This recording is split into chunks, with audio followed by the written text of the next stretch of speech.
This is a Collider.com audio interview. I saw your movie just a few hours ago. I thought you were great in it. Thanks. And what's great about the movie is it has like a very fun, breezy tone kind of thing to it. It never...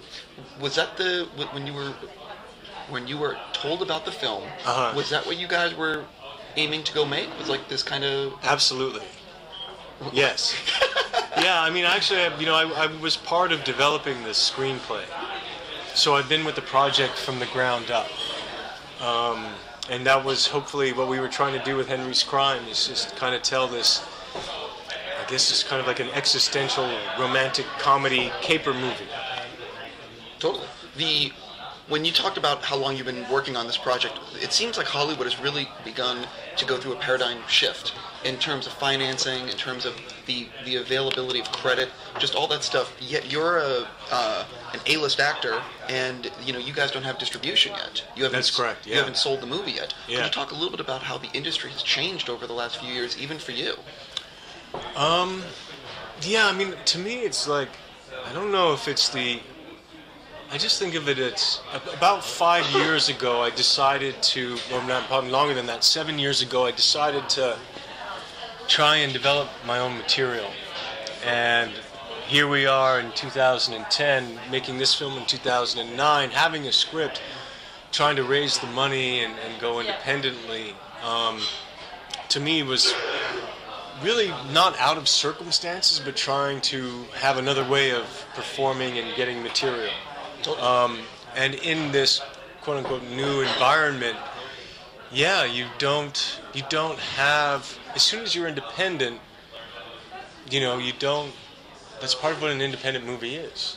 You don't have domestic distribution, part of it. I mean, sometimes you can get picked up by, Sony, Fox, Searchlight, Oftentimes, sometimes they make films, but not all the time.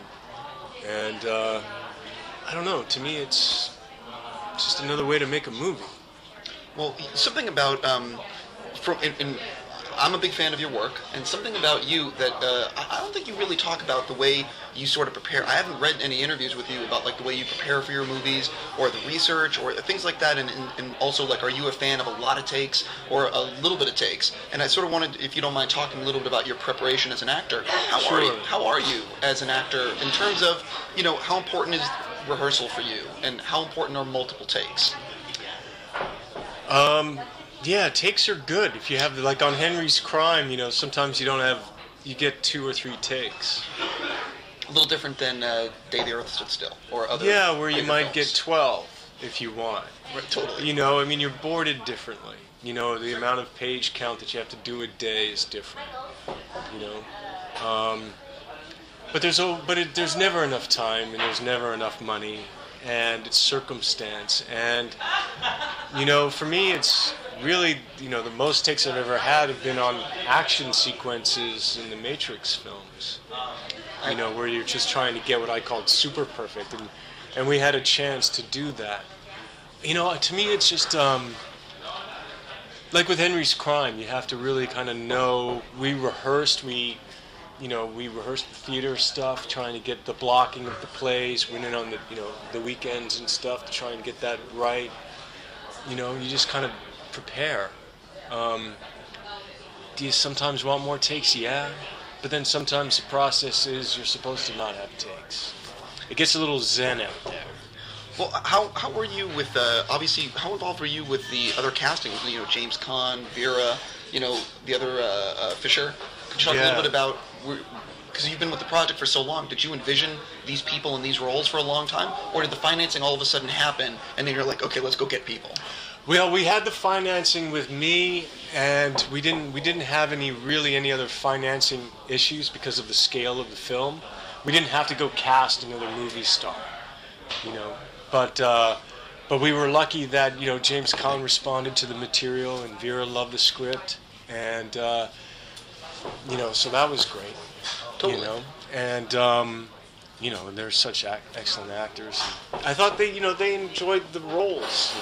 When's the last time you saw Jimmy Caan do a comedy like that? Well, no, he's funny, right? He's very funny, and your chemistry with him is great. And I think that you obviously are a fan of his work, so I'm sure that do you get impressed by anyone anymore when you're acting against them? Absolutely. Or intimidated or just impressed? For me, it was like there's a sequence in the film where Henry says to Max, he can't go forward with the plan. I can't do it. I can't leave the girl. And he has this great moment where he's like, "Look, you asked me to help you. I'm gonna help you." But in looking at him, I was just like, "Yeah, it's James Caan right there." He had the thing. It was just like, he's a movie star. I grew up, and so it's admiration and it's gratitude, and totally.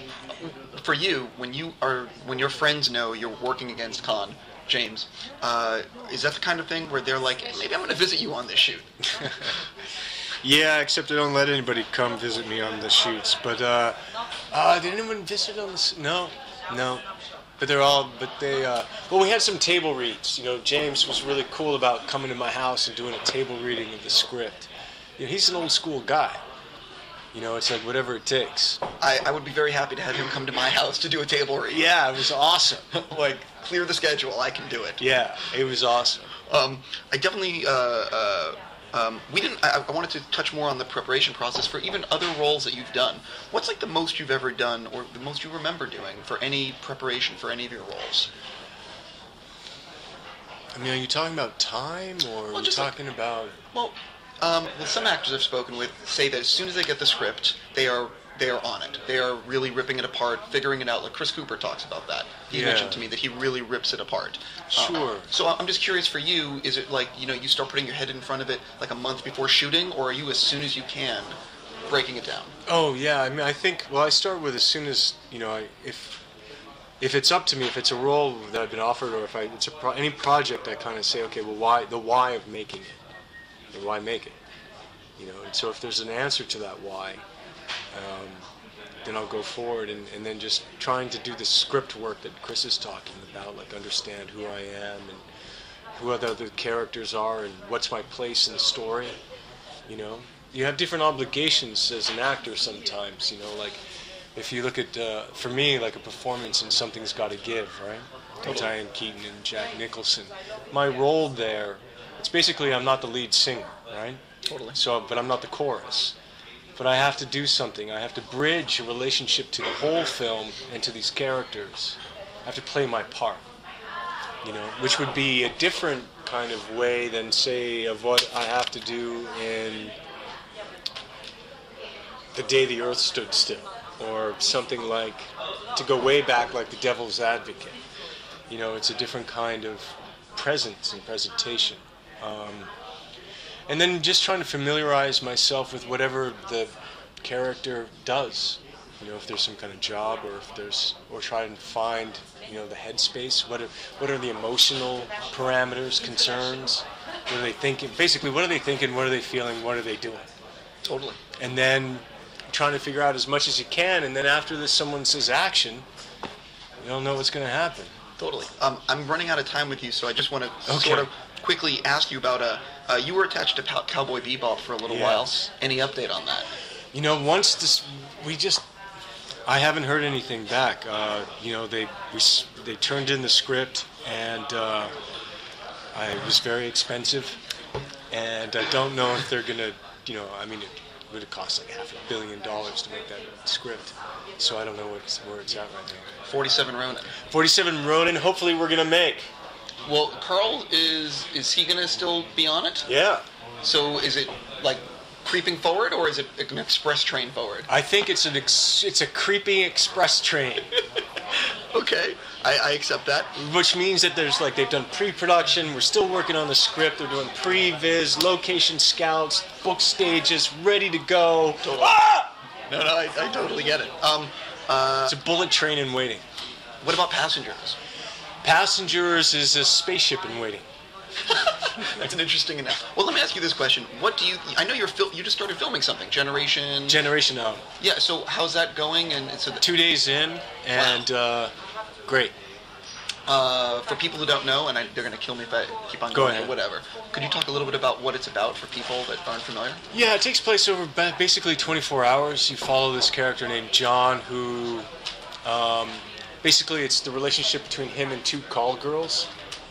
He's the driver, and you kind of get to know. He ends up stealing a video camera and hanging out with them in the apartment, and it's kind of the interpersonal dynamics of this family of situation. You know? That sounds like an interesting role for you, though. Yeah. I have more questions on that, but I definitely want to know, are you already thinking further ahead of that? Are there certain things that now that you've had a taste of developing with Henry's Crime, are there other things that are like sitting there that you're like, yeah, now it's time to do that? Yeah, absolutely. We've got I've been working with a writer named Mark Hyman on a project called It's Not Me, It's You, kind of romantic comedy, working with a writer named Kristen Gore on another project called Psyched, about two psychics who fall in love. Working on this film, it's all with my partner Stephen Hamill, who's doing in our production company Films. So there's other stuff trying to get done. Totally. They're going to kill me if I don't rap with you, so I'm going to say thank you so much. Right, Congrats on the movie, man. You were great in it.